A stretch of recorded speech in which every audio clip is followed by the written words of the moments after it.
Ciao a tutti amici della Tenda TV, qui è già sera, io sono Francesca e insieme a Jamilli vi racconteremo la giornata di oggi.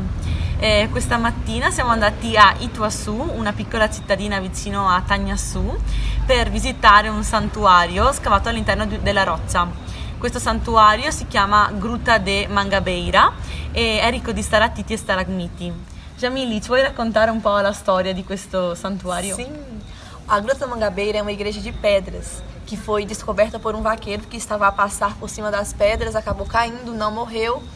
E dentro da igreja tem o Sagrado Coração de Jesus, outros santos para as pessoas fazerem promessas. E tem um pezinho de Jesus, uma pegada no chão de Jesus quando era menino. E tem uma tradição com as roupas do vaqueiro que ficou.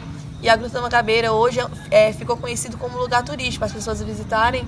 É um lugar turístico e um santuário.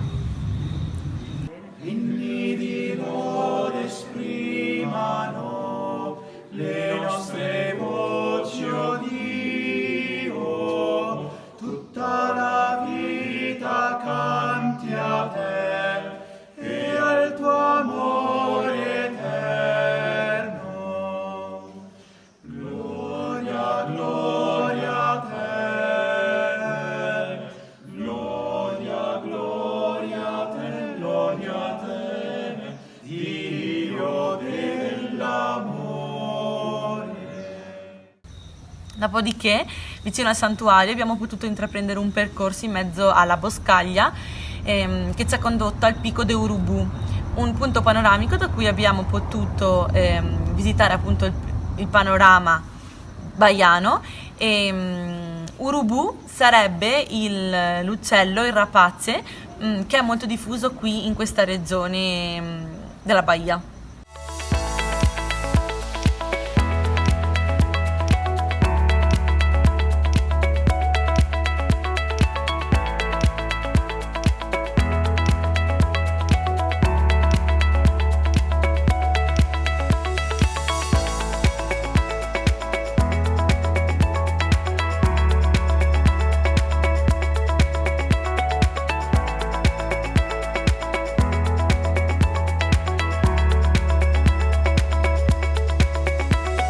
Francesca e padre Fabio, diteci dove ci troviamo. Al balneario San Giovanni, oggi è domenica.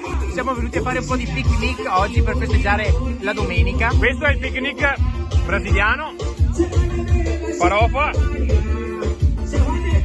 E diteci qualcosa del laghetto.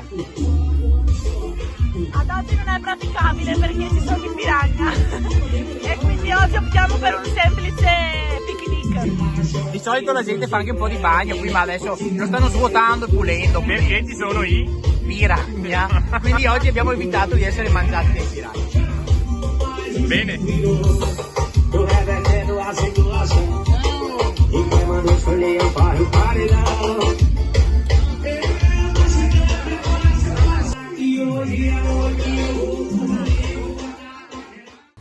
Io e Jamilli ora vi salutiamo, buona giornata e buon Ferragosto.